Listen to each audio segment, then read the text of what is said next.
Assalamualaikum warahmatullahi wabarakatuh. Baik, sekarang kita akan bahas cara pemberian kuasa atau role access di Cortex. Jadi, contoh kasusnya, misal Ayu, manajer teks PT ABCD ditugasi oleh Bapak Direktur, Bapak Dedi, untuk membuat faktur pajak dan lapor SPT PPN. PIC di korteksnya tetap dipegang oleh Bapak Direktur ya. Jadi PIC-nya tidak dipindahkan ke Ibu Ayu. Dan Bapak Dedi, Bapak Direktur tidak memberikan password korteks pribadinya kepada Ibu Ayu. Bagaimana caranya? Ayu dapat membuat faktur pajak dan lapor SPT PPN tersebut. Karena kan untuk buat faktur dan lapor SPT itu harus impersonate dari konteksnya PIC ke konteks badan. Apakah bisa dikuasakan kepada Ayu seperti ini?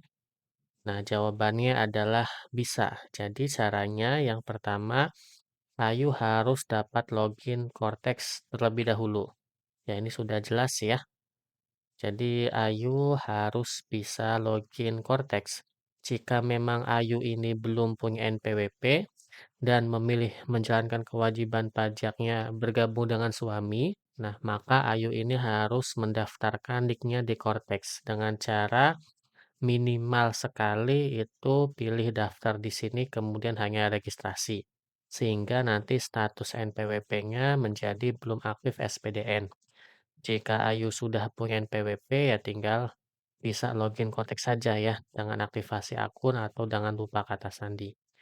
Yang kedua, Ayu minta sertifikat elektronik atau KODJP. Ini jika nanti Ayu ditunjuk sebagai signer ya atau penanda tangan. Yang ketiga, PIC dalam hal ini direktur menambahkan Ayu di pihak terkait badan. Kemudian yang terakhir, PIC menambahkan role access, signer, dan atau drafter kepada pihak yang dikuasakan.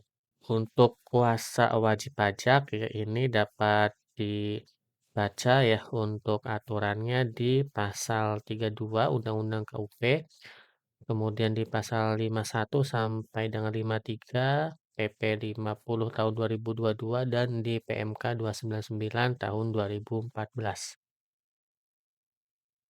Ini kita langsung saja yang ketiga ya untuk login Cortex dan minta sertifikat elektronik, dijelaskan di video yang lain. Ini untuk sebelum diberikan role access, maka ketika Ayu login Cortex, tidak ada impersonate ke badannya. Nah, tahap yang pertama yaitu menambahkan pihak terkait. Silakan buka konteks djp.pajak.go.id, kemudian login menggunakan NIK PIC, ya, kemudian login. Ini untuk menambahkan pihak terkait bisa dari konteksnya PIC kemudian impersonate ke badan atau bisa juga langsung dari konteksnya badan. Kali ini kita contohkan dari konteksnya PIC impersonate ke badan. Ya, kemudian impersonate ke badan, pilih menu portal saya, profil saya, informasi umum, edit. Selanjutnya scroll ke bawah pada kolom pihak terkait, klik tambah. Jenis pihak terkaitnya pilih related person. Apakah PIC-nya ini jangan dicentang ya, karena dalam case ini Ayu tidak ditunjuk sebagai PIC. Jadi PIC-nya kosongkan saja. Jenis orang terkait bisa pilih lainnya atau sesuaikan ini ya. Ini tulis NIK-nya, nanti nama, email, nomor HP, kan otomatis ya. Keterangan jika misal pilih lainnya, misal keterangan manajer atau sesuaikan saja ya.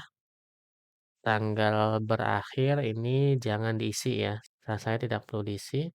Tanggal mulainya bisa disesuaikan, bisa mundur juga. Kemudian jika sudah klik save. Ya, maka akan masuk namanya. Silakan scroll ke bawah langsung ke centang pernyataan dan simpan. Nanti akhirnya seperti ini, perubahan data telah berhasil. Selanjutnya tahap yang kedua yaitu menambahkan role access. Ini masih di konteksnya PIC ya, impersonate ke badan. Di menu portal saya, profil saya, wakil, kuasa saya. Selanjutnya assign role, ya assign role di nama yang akan dikuasakan. Kemudian pilih jenis tugasnya ya di checklist. Pilih jenis tugasnya. Nah, untuk drafter ini hanya dapat membuat konsep. Jadi misal drafter e-faktur hanya bisa membuat konsep faktur pajaknya saja tanpa bisa tanda tangan. Kalau misal pilihnya penanda tangan, maka dia selain dapat membuat konsepnya juga dapat menandatangani faktur pajak. Terus dapat juga melihat faktur pajak yang sudah terbit ya. Kalau daftar setahu saya tidak bisa melihat dokumen yang telah terbit. Bagaimana jika ingin semua ya? Kalau misal di dapurnya pusing pilih yang mana, ditugaskan semua gitu ya ke bawahannya, bisa centang yang atas ya.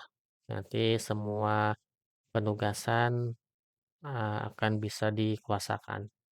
Kemudian jika sudah, klik simpan, sudah selesai.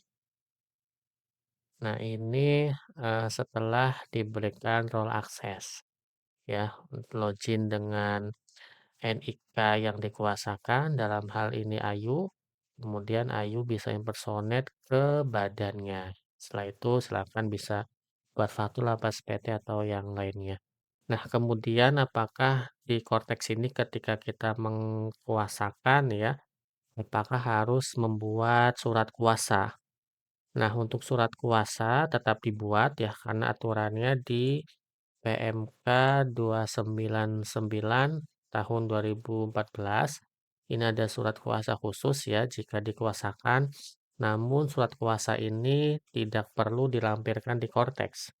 Ya, jadi disimpan saja untuk arsip. Barangkali ada pengawasan atau ada pemeriksaan dari KPP ya bisa menunjukkan surat kuasanya ya. Jadi surat kuasanya tetap dibuat namun tidak perlu dilampirkan ketika menambahkan role access seperti itu.